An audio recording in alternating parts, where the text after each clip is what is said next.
Good evening, everyone. Bonsoir tout le monde et bienvenue. Thank you again for joining us for our second town hall. My name, by the way, is Eva Ludwig. I'm the interim president of Quebec Community Groups Network, QCGN. Last week, we welcomed Dominique Anglade, and this evening, we are delighted to have Colin Standish of the Canadian Party of Quebec with us. In the coming weeks, we will be hosting Balarama Holmes of Bloc Montréal, and then Eric Duhem, the Conservative Party of Quebec. We are committed to ensuring that English-speaking Quebecers are aware of the programs of the different political parties. And these town halls are an important part of this effort. We are also asking the parties to respond to questions of concern to our community. We have now released our first 3 blocks of questions, with 2 more to come. I encourage all of you to go to our website and read our platform, which was developed in collaboration with organizations representing English-speaking Quebecers across various regions and sectors. Being informed, however, is not enough. We are also urging English-speaking Quebecers to get out and vote. That is why we are disappointed that Elections Quebec's campaign on social media has been almost exclusively in French. There have been over 30 tweets since August 30th, and not one of them has been in English. When we have reminded the DG of elections that we are more than 1.2 million people. According to the latest census, almost 15%, 14.9% of Quebec's population. And it is critical for our voices to be heard. We have asked for assurances that he is targeting all Quebecers with his Get Out to Vote campaign. Before turning the evening over to our moderator, Royal Orr, who I think has not joined us yet, I would like to begin by acknowledging that the Quebec Community Groups Network and its member organizations carry out their activities on partially unceded lands and territories, which were the traditional homes and gathering places for many Indigenous nations, whose presence here reaches back to time immemorial. The QCGN acknowledges our First Nations and that they have had a long and rich history of occupation and stewardship of these lands that long served as a site of meeting and exchange among nations. The QCGN's recognition and respect for the history of First Nations, Inuit, and Métis people is an important step towards building trust and creating and renewing relationships with contemporary Indigenous peoples and communities. And I see that Royal has joined us, and I will now turn it over to him. Welcome, Royal. Thank you, Ava, and thank you to all of you for joining us this evening. Our guest tonight is Colin Standish, the leader and the founder of the Canadian Party of Quebec. Raised in the Eastern Townships, Mr. Standish is a 9th-generation townshipper. He was educated at Bishop's College School, Queen's University, and in Civil and Common Law at Université Laval and Osgoode Hall Law School. He's served on the board of directors of Townshippers Association and the Voice of English-speaking Quebec in Quebec City. Before asking Mr. Standish to speak, let me briefly outline the plan for this evening. Mr. Standish will have 10 minutes for his opening remarks. We'll then engage in a conversation with him for about 40 minutes. The discussion will be divided into the following 4 topics: rights and access to justice, education, health and social services, and the vitality of Quebec's English-speaking community. We'll also give Mr. Standish 3 minutes for closing remarks at the end of our hour together. Those of you listening in are encouraged to suggest questions for Mr. Standish in the Q&A function. Send questions for the topic under discussion at that point in our conversation.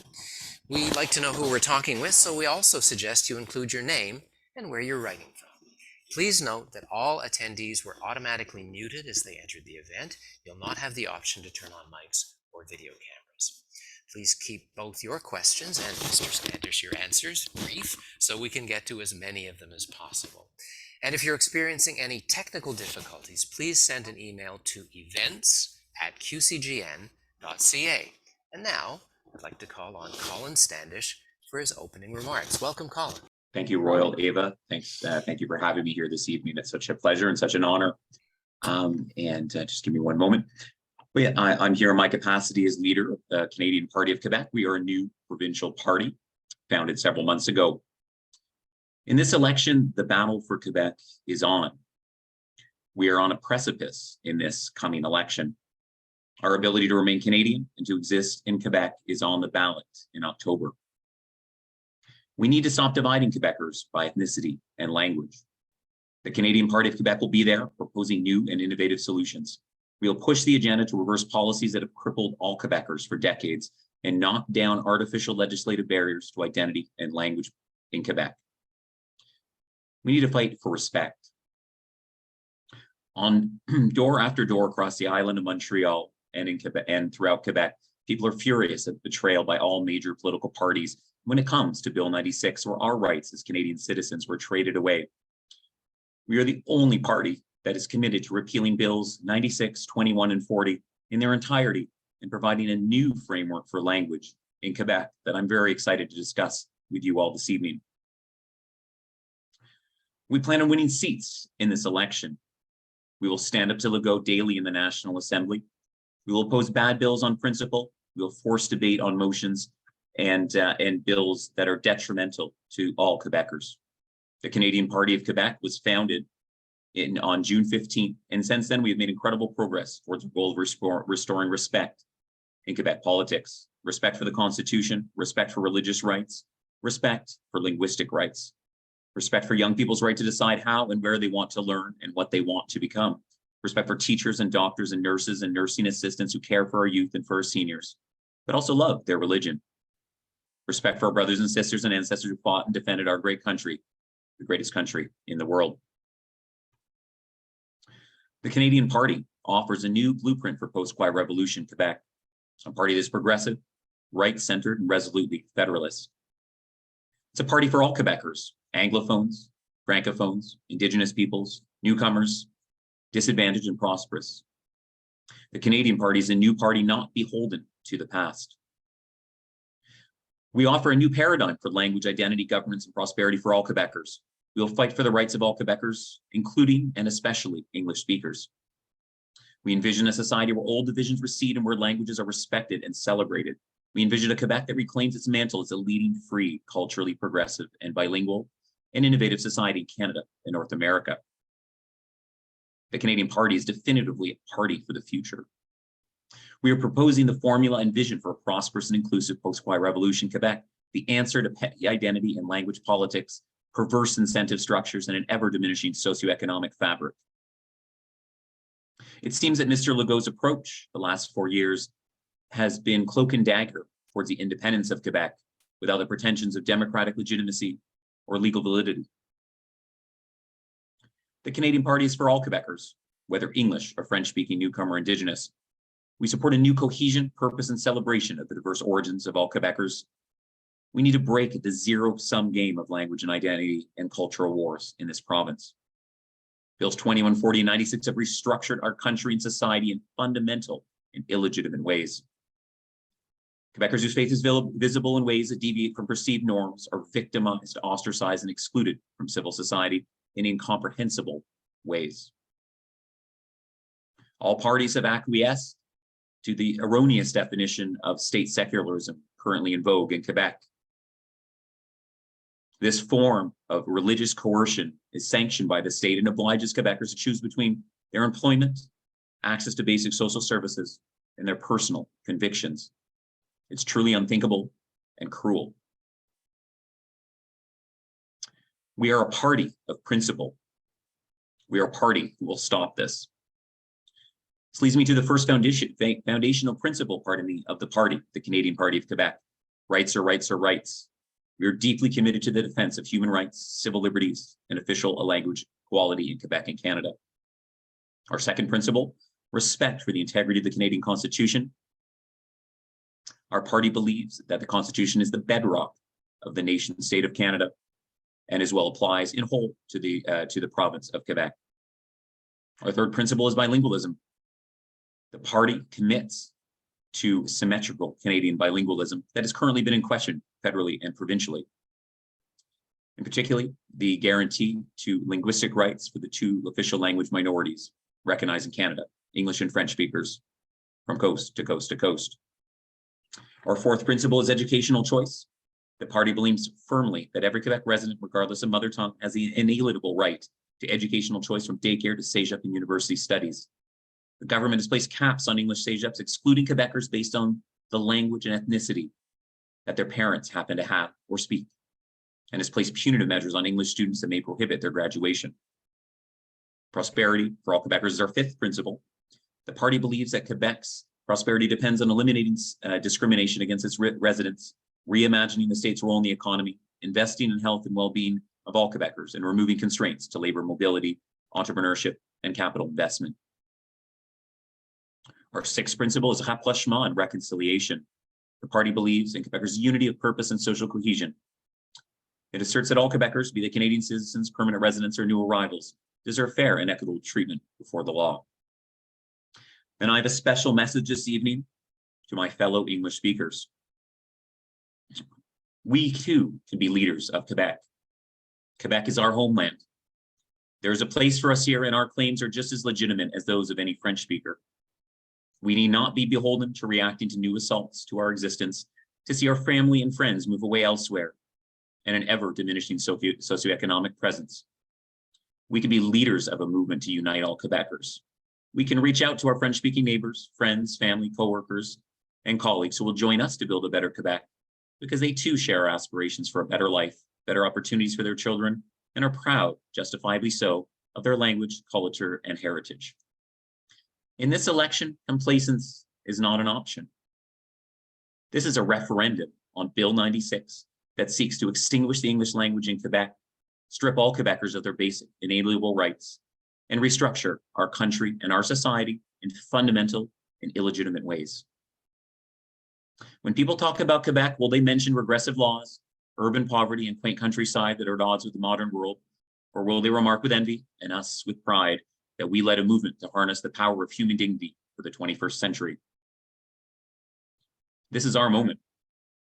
Where we were once renowned for our language divisions, we can speak with one clear voice that there is one Quebec, one Quebecois, one Canada. The Canadian Party offers a new blueprint for post-Squire Revolution Quebec. Hope all Quebecers will join us in embracing a new political option this fall. The future of our ability to exist in Quebec and our nation, Canada it is, depends on it. I have a few concluding remarks regarding one of our marquee policies in regards to language that we disclosed earlier this week. It is an English Language Services Act. Ministry and minister, an ombudsman, an independent commissioner responsible to the National Assembly. And as well, it will recognize, alongside the repeal of Bill 96, full respect for Section 133 rights in Quebec, and ensure regional bilingualism. Municipalities can choose the language they choose to operate in, and as well to ensure that there's equal access to employment for all Quebecers, certainly English speakers who make up 0.7% of the current civil service. So one of our marquee policies, I think that'll interest the QCGN and perhaps the viewership this evening, the English Language Services Act is one of our marquee policies to ensure that English speakers are treated as they should be, as Quebecers, respected in their human dignity and their access to basic social services. Thank you. Thank you, Mr. Standish. That's a strong opening statement. Want to remind people we're taking your questions. Use the Q&A function and send those questions on to us, and we'll be using those throughout the hour. First 10 minutes, though, we are going to be focusing on rights and access to justice. And obviously, we heard a lot of things about rights and access to justice in those opening remarks, Mr. Standish. But before we get to that, and before we get to some first questions, please send them along using the Q&A function. Please include your name and where you're writing from as well. I think a lot of people, when they've heard about your party or they've heard from your party, think of a vote for the Canadian Party as a kind of a protest vote. You're obviously sketching out something that goes beyond protest or feeling good on the day of the election that you did protest. So how do you think you're going to be able to turn your ideas and the support that you do get into a sustained, ongoing impact on Quebec society and Quebec politics. Yeah, thank you, Royal. Certainly, people project a lot onto us about what the Canadian Party is or isn't, but certainly we see ourselves as a diverse coalition of Quebecers, English-speaking, French-speaking, newcomer, and Indigenous, as represented by the members of our executive, the membership, the supporter base, and as well our candidates for the upcoming election. We are certainly protesting defiantly, tooth and nail, Bill 96, 21, 40, and the current orthodoxy that somehow diminishing basic rights and freedoms is a formula for empowering Quebec or preserving or protecting, quote unquote, the French language. We see ourselves as a constructive voice, not just one that's sort of coming in with a wrecking ball of protest, but really to swing the entire pendulum of Quebec politics in a new direction. Once again, as I think I've said, a new vision for post-quiet revolution Quebec, one that can unite all Quebecers, knocks down the artificial divisions of identity and language politics that have been legislated upon. People have been penalized. Where you and I are from the Eastern Townships, Royal, where we've seen friends and family move away for decades. We've seen businesses shutter. It's very palpable in the Eastern Township. Sherbrooke Hospital, the shuttering of the Sherbrooke Hospital comes to mind in our native neck of the woods. So once again, to keep on knocking, we need to knock down those artificial impediments. And that's what we stand for. It's not just a protest vote. We're defiantly against what is going on, but we see ourselves as a constructive voice and vision for the future. Okay, we got a couple of questions already here. First from Tom Merson. I hope I'm pronouncing your name properly, Tom. Tom Merson from Beaconsfield. The Quebec Liberal Party has announced their plan to amend Bill 96. What action are you planning for your successful candidates to carry out, particularly in view of the likelihood that you will not achieve official party status? Yeah, regardless of the size of our caucus, and once again, I think in this election, for our party to really be an important part of the next legislative session of the National Assembly, given our ranking in the polls, where we were second in the polls in downtown Montreal in the West Island, and tied neck and neck in several ridings with the Liberal Party of Quebec. That once again, electing members from the Canadian Party to this coming legislature is not just hypothetical, but we are hoping to make it reality. And from day one, and just I can speak to it directly, is once again, we would fight for the full repeal of Bill 96. It would not be just picking and choosing which parts we like or don't like, as other parties have done. We are for full repeal of Bill 96. We also, once again, from day one, no matter how many legislators are elected, that we would stand up to unanimous and declaratory motions in the Assembly. We would force debate on bills at first reading. We would work in committees along partisan line, across partisan lines, to make bills better, not worse. But Mr. Standish, what I think Mr. Merson is getting at, and I know you're a student of politics, so you know this, it's very hard for small parties in national assemblies or any legislature to really move things forward without official status, without the kind of resources you get for research budgets and that kind of thing. So even if you get a couple of people elected, what kind of impact is that going to have in the National Assembly?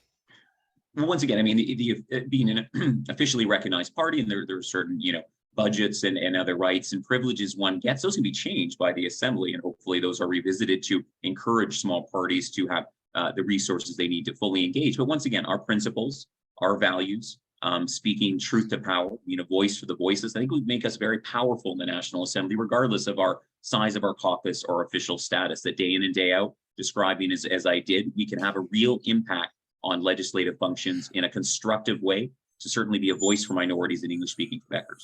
Okay, so a next question from Maggie Severs, Townshippers Association is how she identifies herself.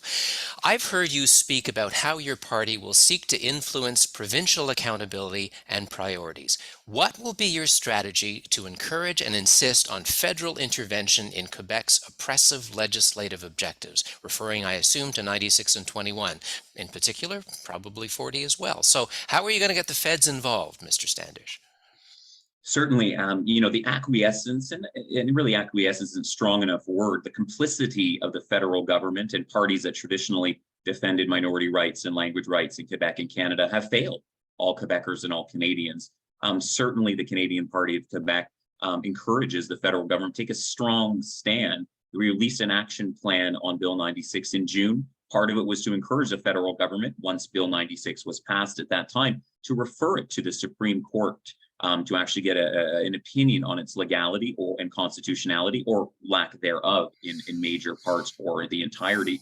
and as well to encourage the federal government to use their powers of disallowance, that within 1 year of provincial legislation being proposed, enacted, and given royal proclamation, it can actually be struck down by the federal government should they choose to. So once again, the Canadian Party of Quebec has already been a leader. We're straight out of the gate within a few days of being organized to call the federal government to account. Okay, so as I hear you talk about this, Mr. Standish, my sense is that your perspective is that electing or some candidates from the Canadian Party, and it kind of creates a pulpit for your perspective on things. Not a bully pulpit, but a pulpit, a loudspeaker, a voice. Is that kind of how you see the essence of what you would be coming out of this upcoming election? Yeah. Certainly, we would be a fulcrum, for minority and language rights voices, but we see ourselves as a constructive voice for all Quebecers once again. But certainly to give those voices a very palpable, tangible, interlocutor on the National Assembly floor. As I said, stand for unanimous motions, standing up to bills on first reading to call them to account for bad ideas and bad principles, working in committee, questioning Francois Legault, Simon Jolin Barrette, and other ministers day after day in the National Assembly to highlight what they're doing to this province, to speak to the media, to provide a fulcrum for research and other initiatives of the public who would come forward. So certainly, no matter the size of our caucus, we could have a very real impact on the future of Quebec and current politics. Okay, a question from Timothée, who wants to know, well, I'll read the question. What's the actual status of becoming recognized as an official party for the Canadian Party that you're leading? So like, where do you stand kind of formally in the structures in terms of recognition of your political movement? Yeah, no, it's a great question. So we are formally recognized by Elections Quebec as of June 15th, 2021. That required, there's a quite substantial process beforehand of signing up hundreds of members, of submitting some funds along with it, and doing a variety of due diligence to ensure you have a full package. And Elections Quebec studied that for a period of time, 5-6 weeks, had a variety of other questions. And then we were recognized. So we are an official party. I believe we're the 21st, potentially 22nd official party. I think a few more have been recognized. But we are, once again, we will be on the ballot in the ridings that we choose to contest in this election. So our candidates are out on the hustings right now. It requires a certain amount of signatures to be on the ballot in the individual ridings. So you may see a Canadian Party candidate knocking on your door. Maybe already. We've been out for most of the summer, and we'll be out on door to door, day to day, going forward. So we are an official party. We will be on the ballot in October 2022. And how many candidates do you have at this point? At this point, we have 19 candidates, quite exceptional candidates. We will have several others being disclosed next week. Okay, a bit of a follow-up on that, and I think it's a little bit more in terms of almost like the psychology of new parties as opposed to the official status. This from Shirley Mercer. What can you say to people who are not comfortable voting for a new party? I mean, after all, who is this guy, Colin Standish? What is this thing, the Canadian Party? I mean, is it really somewhere I should park my vote or direct my vote, given how important a vote is in democratic life? Certainly, no, we want people to be proud to cast their ballots for the Canadian Party of Quebec. That, as I said before, and I didn't mean it just as hyperbole. The future of the country is at stake in this election. Bill 96 is such a fundamental revision of the constitutional structures of our ability to engage in civil society, to access basic services and healthcare and education, that I encourage all Quebecers to vote, all English speakers to vote, whether it's for us or another party. But I encourage people to be proud of what they do. Not just holding our nose at the ballot box and voting for the least worst option as framed by the media or a political elite, that the Canadian Party of Quebec wants to provide an outlet to channel legitimate opposition to what is going on in this province, what is happening with Bill 96 and 21 and 40. We ask people to stand up and vote for respect in this election, our respect to remain Quebecers, to remain Canadians in Quebec without second-class citizenship. So once again, your vote for the Canadian Party of Quebec, if we're so honored to have that on October 3rd, will not be a vote wasted. It'll be a vote for proactive engagement with all parties, with all Quebecers, for a better future.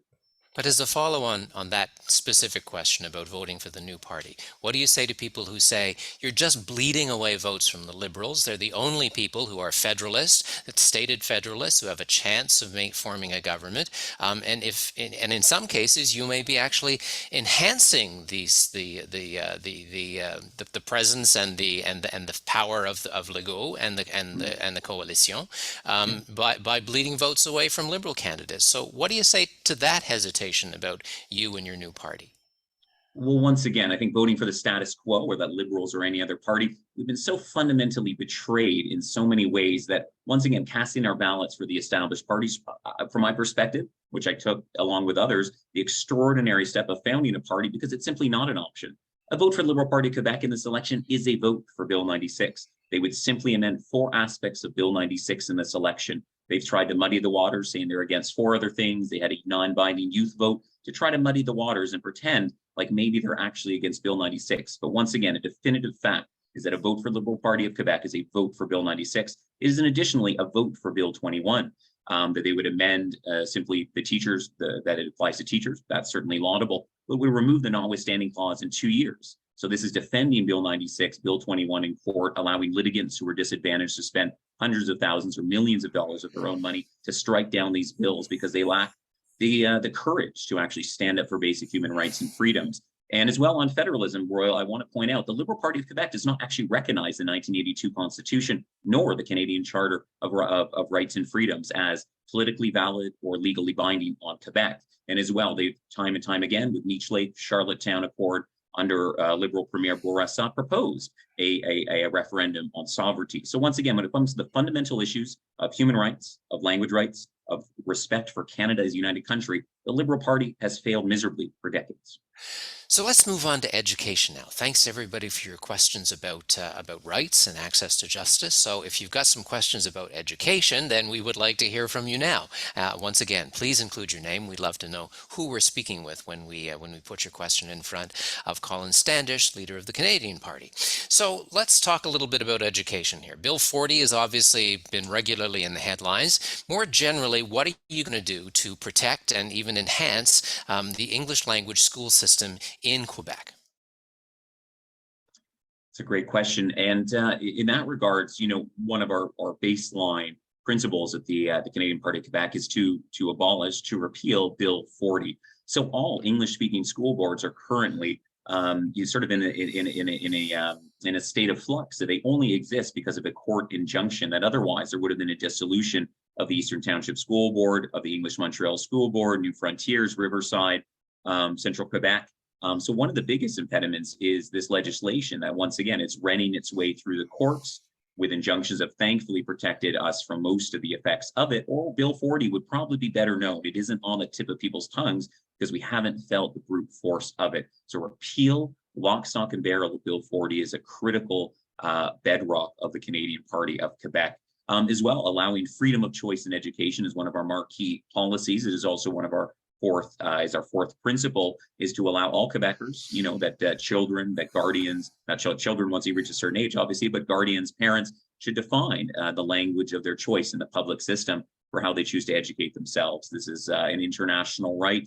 And as well, whether you can invoke part of the Canadian Constitution that all major parties in Quebec do not recognize, to actually allow this, that people who identify as English speakers would be allowed to go to English school with the invocation of Section 23(1)(a) of the Constitution. On an issue like education, clearly people are concerned about those framing legislative initiatives like 40 and the problems they could potentially create, and you've spoken to that well. But I think they're also really concerned about sort of the day-to-day. What's the quality of education in my school, in my neighborhood? How do we ensure that we have the teachers that we need? How do we ensure that we have the budgets that we need? How do we ensure we have specialized services, psycholinguistic specialists and experts, so on and so forth? Have you, as a party, been able to dig into that? Do you have policies that deal with just what education should be in Quebec and what kind of resourcing there should be for education? Of course. We are very focused on education. We've not released our educational policy statement at this point in time. We are releasing our different policies, sectorally as we go through the campaign several times, at least twice a week, until unveiling our full platform. But to, certainly part of it, I can give you some sort of previews in that regards. One of the big ones, once again, Bill 40, rescinding of Bill 40 really is such a bedrock issue. But secondly, on brass tacks issues, is to actually improve the condition of Quebec school buildings. There was a fairly incendiary report about that I think it was a few weeks ago, and as well solving ventilation issues. This is quality of, the actual status of where our kids are. We have marquee policies that apply to post-secondary education. I don't want to disclose those at this point in time, but certainly we have some very innovative ones when it comes to post-secondary education. I'll share at a later date as well. And then as well, as I mentioned, educational freedom of choice for all Quebec residents is a critical aspect of what we stand for as a party, right? To allow people access to it, but certainly not just access, as you said, but quality of education is top of mind. And it will be disclosed in our education policy. It'll be at a later date in the coming weeks. Okay, we do have a question that, or a comment that connects with that whole issue of access to school in English, without a name. So here's the comment and question. Many of my Francophone neighbors and friends deplore the fact that they do not have the same rights as we Anglos have to choose the language of schooling for their children. Are you planning to be active in attempting to attract Francophone voters as, in effect, the champion of expanding the pre-Bill 101 rights to all Quebecers of freedom of choice? Mm-hmm.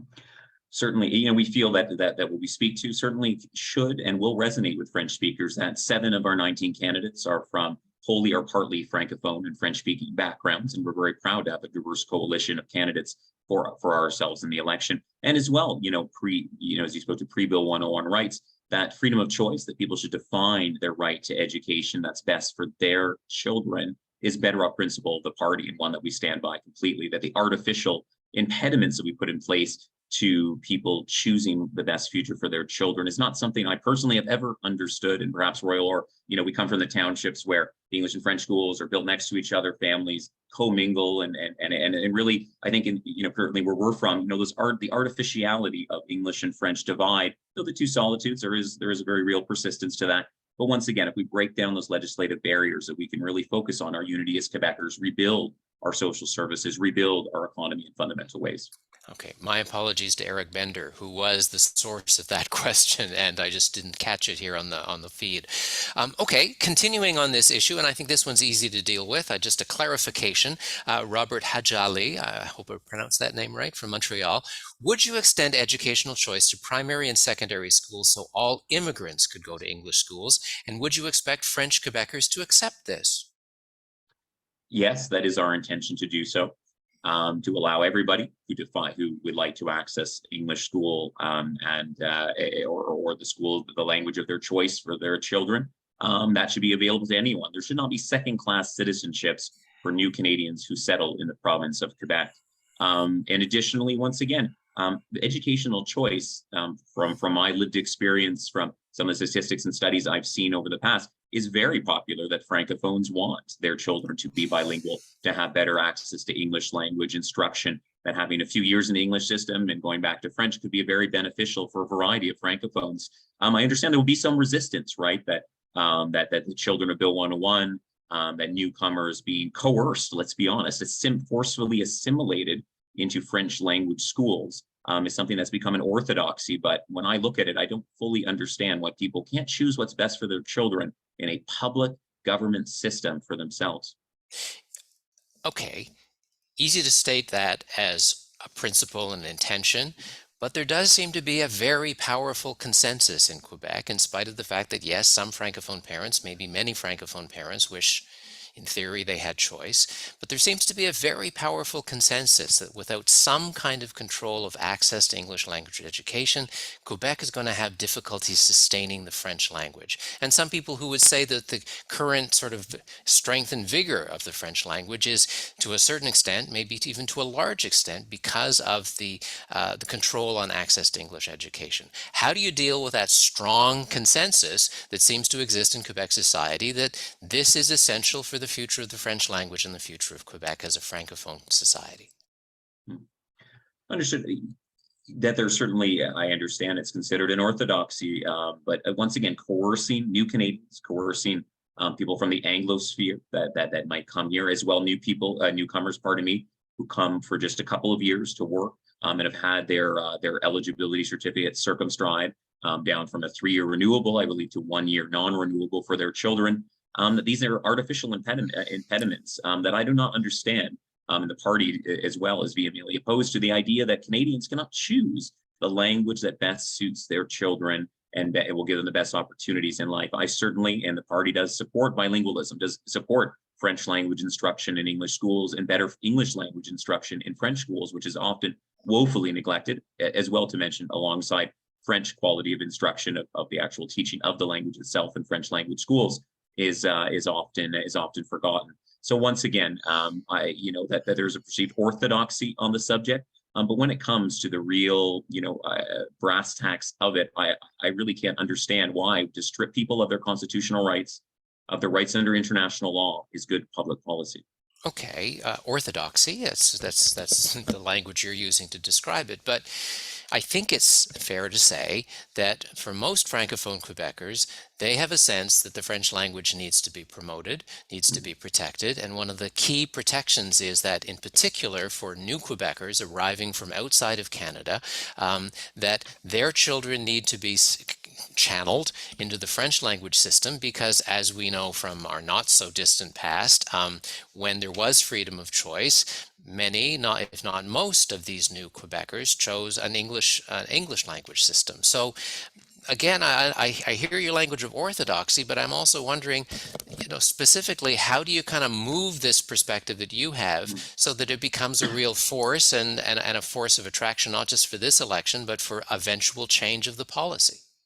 That's a great question, Royally. And I think that's part of, that's what the Canadian Party stands for, shifting the orthodoxies in our society, speaking truth to power, being a voice for the voiceless, swinging the pendulum a different way from this Quebec nationalism that divides Quebecers, that sees penalizing individuals based on their ethnicity or language is somehow sound public policy. So certainly, once again, I think it's tackling fundamental myths that are considered, once again, orthodoxies, these sacred cows, that French is threatened, even though some of the statistics showed there's a diminution of mother tongue French, that really there is no statistic that shows that French is threatened in Quebec. It just simply is something that's been stated so many times that it becomes this orthodoxy. And somehow, if there is, slight declines in French, or the pendulum swings both ways, as it has over the past 50 years of language battles, that requires coercive legislation that cripples human dignity and the economy and the rights and freedoms of all Quebecers, Francophones, newcomers, Indigenous peoples, and English speakers, that somehow this is the solution to it. That once again, promoting French in a constructive way is a great way to preserve the French language in Quebec. Let's make it a positive right for all Quebecers, all Canadians. Better access to education, better access to schooling.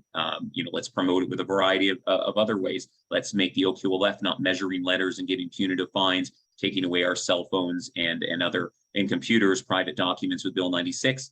Let's reimagine the way we do language in this province, not make it a diminutive, pejorative thing, but make it promote it in a constructive way. That's what we want to change the dial. Once again, it takes many years, it'll take many conversations, but I'm confident we can do so in a constructive way. Okay, so one quick clarification, because Tom Merson, who'd asked a question about party status, somebody else had asked a question of party status. Just a clarification: official party status in the National Assembly requires 12 members of any party, not granted by Elections Quebec per se. And I know you didn't say it was, but just sort of clarification for people who are listening in. Let's go to Health and Social Services next. Obviously, of particular concern to English-speaking Quebecers. Lots and lots of energy has been expended on this. Lots of progress has been made over the years in terms of access to English language services in the health and social services system. So once again, for folks listening in, please submit your questions using the Q&A function. We would love to have your questions for Colin Standish about health and social services for the next 10 minutes or so. So, Mr. Standish, I asked Dominique Anglade about this, so let's start there. Access plans. Where do you stand on access plans, and how are you intending to make them move forward more quickly? They've been sitting on a shelf somewhere in Quebec City, waiting for a formal approval for a long time now. Yes, no, those when that scandal came to light, I believe it was the summer of 2021, was the way they were updated and then scuttled without anyone knowing it. I think it's simply shameful, right? That the rights to English speaking, once again, I think it goes back to, there's a variety of things in play there, that the Health and Social Services Plan, I believe it's Article 15, which gives this very limited right to English language health and social services. And that is once again defined by the access plans at Article 348 of the Health and Social Services Act, which is a very bureaucratic, very holistic law.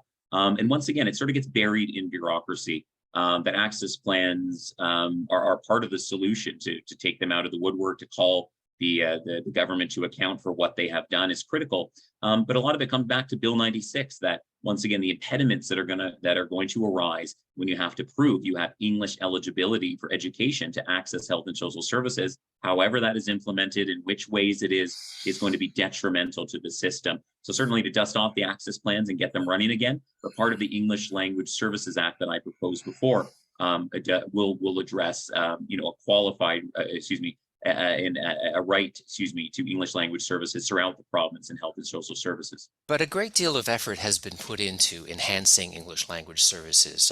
CISs and CIUSs across the province have worked closely with community groups and have made real progress, I think it's fair to say. So what do you make of that whole process, that 20, 30-year-long effort, maybe within a framework which is inadequate or is not always respected, but still, do you recognize progress has been made? Do you think that this is the path we should be on for lived, on-the-ground access to services in local communities? Just to understand the question, are the access plans the bedrock of health and social service or English speakers, or is that? Are they the whole system, which includes access plans, which includes working with the provincial committee, which includes working with CISs and CIUSs? As I say, I think the consensus is that progress has been made, perhaps not enough, certainly in some areas. But are you suggesting that that's been a failure? Are you suggesting we should sort of double down and do more? Where do you stand in terms of the kind of practical application of the legislative framework such as it exists? Yeah, and I think I was speaking to it very directly, the Health and Social Services Act, Article 15, I believe it is 348. That once again, I think it's wholly inadequate, is my perception. That is my lived experience, having tried to access English services in, we're from the Eastern Townships, Royal, in a rural in a rural bilingual environment is nearly impossible, alongside the near collapse of our healthcare system and with the current pandemic. So once again, I think it's woefully inadequate. I don't want to criticize the hard work that has gone in to the provincial committee and the access plans, and there's so many wonderful workers that we have within our system who are doing good work, but the entire system itself is flawed. That once again, the bedrock for patient rights should be patient focused, right? And we should build out from there. I think a lot of it goes back to what the Liberals did with merging everything into these Leviathan regional structures, the CIUSSs and what have you. And that really gave a Leviathan structure that took over community control of, for example, the Jewish General, of Jeffrey Hale in Quebec City. It took it away from community control and kicked it up into these regional structures where there are, I believe it's 2 of 14 seats are reserved for English-speaking community representatives, but it's simply not sufficient. That 600 people were kicked out of their directorships at different organizations throughout the province. So I think it goes back to what the Liberals did 7 years ago with Bill 10. And then as well, I think there is a woefully inadequate framework for burying language rights in a bureaucratic maw that requires access plans, very convoluted plans to be reapproved every other through a variety of years and different structures that are bounded by inefficient bureaucracy. So once again, I don't feel the current structures in place are adequate whatsoever. Okay, maybe some quick answers to a series of relatively quick questions here. This one from Jada from Hull. What will you do for rural healthcare, and how is your team in Western Quebec doing, and what would you do for us? Yeah, great question. So in Western Quebec, we do have 2 candidates right now. We have Danilo Velasquez in Gatineau. He's originally from Nicaragua, works in TELUS Health, actually, so he's very up to date on innovative healthcare policy. We also have Will Tulin in Pontiac, and he is very dedicated to healthcare as well in a rural Anglophone setting. When I met Will, I really connected with him very fundamentally as being another young English speaker from a rural area. So I just want to say that we do have 2 great candidates there, and once again, I know both of them. I've spoken about healthcare in those environments with them. In regards to it, it's a complex issue. We need to fight the macro structures. I mentioned some of the CIUSSs, the large regional structures that are woefully inadequate. But a lot of it comes down to knocking away the impediments to actually having more doctors, more nurses, other, and nursing assistants in the actual system itself, to focus on training, to focus on incentive structures that will actually bring people to rural communities. I'm sure, if, pardon me, if you're from Western Quebec, you know how wonderful the quality of life is. To really bring educated professionals to those areas to require some convincing and coaxing, but when they're there, often the quality of life, the communities will keep them there. I think innovative programs, I know in the Eastern Townships, they have a cooperative in the Massawippi Valley that has been very successful. It is, once again, there is a paid membership, which I have deep reservations about paying for it, but it does have this cooperative model that allows the community access to doctors and nursing assistants in a rural English-speaking setting. So there are innovative solutions. It's not a one-stop shop. We need to knock down the artificial barriers to identity and language. We need to tackle the macro structures that have been put in place by the Liberal Party, tackle the bureaucratic incompetence that unites all governing parties in Quebec, and facilitate better healthcare for all Quebecers. Okay, here's a question from the townships. Nikki from the townships. As a social worker with 19 years of experience, I can tell you that English speakers are not obtaining mental health services presently. No matter how much progress has been made, we've got a lot of work to do. Youth mental health for English speakers is the lowest in the country. What can be done to help with this major problem, access to mental health, particularly for youth? Yeah, I couldn't agree more. And certainly that hits close to home, that mental health services, pardon me, for minority populations, certainly English speakers are often completely lacking, and they lead to detrimental outcomes for the individuals affected by it, their families and communities. I know many people have been touched by mental illness that I know personally and in my own family. So certainly it's very close to home. Once again, I think it goes back to my, the answers to the last questions: training, allowing more access to training for doctors, for registered nurses, social workers will certainly be included in that basket, knocking down the artificial structures of identity and language, not allowing huge bureaucratic macro structures and planning schedules to determine patient access, that it really needs to start with the patient and work outwards from there in a constructive way. Okay, so Luca wants to, well, I'll read the question. Considering the recent rash of bills, 96, 40, 21, how will the Canadian Party ensure that access to the English language health system will continue and will retain funding levels so it's able to provide adequate services? Sorry, can you repeat the question, Royal? How will the Canadian Party ensure that access to the English language health system will continue and retain funding levels so that it's able to provide adequate services? A question of like designated funding and how you go about funding to ensure that English language access is built into the system. Understood. My apologies. Yes, certainly that's part and parcel of what we're doing. Part of the English Language Services Act we're proposing would make sure that minority voices, English speakers, are incorporated into boards, committees, along the whole structures of the provincial government where minority voices are often excluded. So that's part and parcel of what we'd integrate into the government over time, with making sure that minority voices are incorporated into different committees, to advisory bodies, from the lowest structures to the highest ones. That is something that we would advocate with our English Language Services Act. As well, regarding funding, that's a great question, because if Bill 96 stays, and it stays as it is, which all current parties are proposing, is that health and social services will erode, and in a detrimental way. I'm trying to think of the right words for how thoroughly it will extinguish our ability to get health and social services in the English language if it's just based on access to eligibility certificates for English education, and that is a determinant of how and when and in what language you can get health and social services. That would just be a fraction of mother tongue English speakers, which are about 660,000, or just near, I think it's maybe higher in the census, just approaching 700,000 individuals in Quebec. That is only a fraction of them, and many people that are above the age of 60 might not have those eligibility certificates. So if we don't stand tooth and nail against the impediments in Bill 96, we will see a complete diminishment of our access to health and social services. The famous historic Anglophones. So let's move on to our last topic, which is vitality, the vitality of the English-speaking community.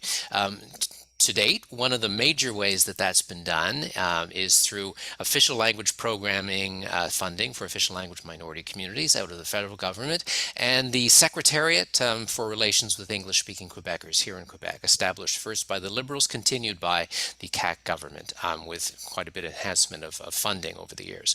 So what would be your approach in terms of encouraging and supporting and investing in the vitality of the English-speaking community? Mhm. It's a great question. You know, that really is a bedrock aspect of the Canadian Party of Quebec. That the promotion of English-speaking rights is bedrock to everything we do. And just announced yesterday, I want to talk a little bit more about our English Language Services Act proposal to have a full ministry, a full minister, which would basically take over the Secretariat for English-speaking Quebecers, and as well alongside an ombudsman. So you could actually have a vehicle to complain, to speak truth to power, to submit a complaint to the ombudsman. You as well would have a commissioner, so an independent agent of the legislature would have to report back on the implementation of English language services throughout the province in a way that isn't constrained by the ministry or the ombudsman, that actually could do their job similar to the official languages commissioner federally. So those would be our main way to inject new rights and freedoms, to inject a macro structure into the way language rights are currently doled out in such an inadequate way. We would also want, alongside that, those macro structures, a positive offer of English language services. I don't know if you're like me, that sometimes it feels like pulling teeth, that you often call up a number when you ask for English language services, you get cut off. You select French, you get through right away. It is so frustrating. Or as well to ask, you need to ask for it, to have the frontline service worker to turn you away or just speak French to you, or actually get into a debate about whether you're actually able or allowed to get English language services in this institution. So once again, a right, a positive offering of English language services is something that would be part and parcel of the English Language Services Act, alongside regional bilingualism and as well municipalities to implement bilingualism as they choose, not based on mother tongue and stripped away at government edict, but actually can choose at their council level which language they would operate in. Okay, we have a comment from Jennifer from Montreal. How does the Canadian Party reconcile defiance, how she, I think, is characterizing at least some of your remarks, with being constructive and engaging the French-speaking majority? And do you think promoting the English-speaking community in a positive way is equally important to defiance? It's an important question, and defiance is a strong word, but certainly a fierce opposition to what has gone on in this province for the last 4 years, and it really goes back 6 decades of identity and language battles and wars in this province. And we want to put that to bed, to stop sowing that division based on ethnicity and language in such a fundamental way. And I believe that can connect with French speakers in a very fundamental way. That being born and raised in the townships, like you, Royal, of coming from a community 80% Francophone, now living in a community over 80% Francophone, that I understand that Francophones are so much more that unites Quebecers, that isn't just based on language, that then divides us. So certainly, I don't feel that taking a defined, very much a strong word, an oppositional approach to what is going on, to questioning orthodoxies, to speaking truth to power, to doing so in a respectful way that's based on fact, logic, arguments, law, as I've tried to do, as our party is trying to do, as other organizations I've worked with have tried to do. I think there are constructive ways to float like a butterfly, sting like a bee, that we can be respectful of others in a very personal way and their perspectives that might be antithetical to our own, but we still don't have to put water in our wine on the principles. It doesn't have to be this constant diminishment of English-speaking Quebecers. It often feels like our elite horse trades away our rights and freedoms in the province of Quebec as English speakers or as proud Canadians for some sort of social peace or some sort of social contract that we never agreed to. So once again, we can break this cycle of victimization, and we can stand tooth and nail, we can stand tall, we can stand proud, and we can stand in a respectful manner for our basic rights and freedoms in this province. And French speakers will understand that, and they're going to buy into what we're doing and build a better Quebec together. Okay. So maybe a brief answer to a last quick question, because I want to get to your closing remarks as well as to turn back to Eva to actually close off the evening. So here's the last question for the evening from Richard. Do you plan to maintain or abolish the OLF, the Office de la Langue Française? That's a good question. I think I would repurpose it in a very fundamental way, that to not make it an institution that penalizes Quebecers, to make an actual organization that would promote French in a constructive way. I would be all for that. I think our party would be all for that, that sending inspectors in who measure signage and give fines, go to court. That is not something I can get behind. But certainly, in office, I would constructively promote French. To reimagine it in a fundamental way from the ground up is something we could. But once again, that would require a very fundamental revisiting of what it currently does, of course. Oh, okay. So thank you to everyone for sending us your questions. Much appreciated. And Colin, can I give you 3 minutes just to wrap up? Sure, thank you. And Roel, I just want to touch upon, two little things that came up is on official status of parties. It is 12 seats or 20% of the votes, I believe. And I realized that question wasn't as thoroughly answered. And I think you added to it as well. I did want to throw that in there. As well, Roel, I wanted to disclose for all the listeners here that we know each other personally, that I think we've, you've probably known me before. Maybe I was born, that's our families go way back. So I haven't, just for full disclosure of the audience, Roel and I know each other very well. I haven't seen you in years, Roel, so it's a pleasure to see you this evening. But in the small world of the Anglo-Eastern townships, that I've spent many beautiful summer days in your pool and the field surrounding your lovely home in Hatley. So I just wanted to say hello, Roel, and as well let the audience know that we do know each other as well. We do. And on that very pleasant and friendly note, and I wanted to of course, conclude some of the remarks this evening, that it's been such a pleasure to be here. The QCGN is such an important vehicle for language rights in the province of Quebec, to be that umbrella organization speaking truth to power, doing fundamental research, lobbying, stakeholder relations. There's so much behind the scenes that the QCGN does that is fundamental to the promotion of language rights in Quebec. I feel very privileged to be invited here today. So I wanted to thank you, Ava, all the members of your team, many of whom I know personally or have had contact professionally. It's very meaningful for me to be here today to speak to you all. I want to reach across the screens, that we're just over a month away from this election. It really is a referendum on Bill 96. And Bill 96 maybe is just a number, but it really is so fundamental to the way we live our lives. It is a law with 201 articles of law that modifies 24 other laws, 1 regulation, and purports to modify the Constitution Act to say that Quebec is not just a province, but indeed a nation solely defined ethnically and territorially as French and by the French language. This is a structural approach that is detrimental to our ability to live in the province of Quebec as English speakers, as people who want to define their lives for who they want to be. And once again, in this election, to vote for respect. That is the Canadian Party slogan I unveiled yesterday. And respect, I think, is so critical. That rights are critical, but respect, I think, is even more fundamental. That you can not have rights, but you could be respected, is something that I reflected on. And that's one thing I think we need to stand up for in this election too. Our respect as Quebecers, our respect as Canadians who happen to live in Quebec. We don't have to accept second-class citizenship. We do not have to accept that our friends and family will move away, because we can choose at the ballot box in October to start that pendulum swinging back the other direction, swinging back towards justice, towards rights and freedoms, not towards the eventual independence of Quebec from the rest of Canada, however that would look, or towards the extinguishment of the communities, of the English-speaking communities or other communities that have been part and parcel of this province for hundreds of years. We can choose a new way forward.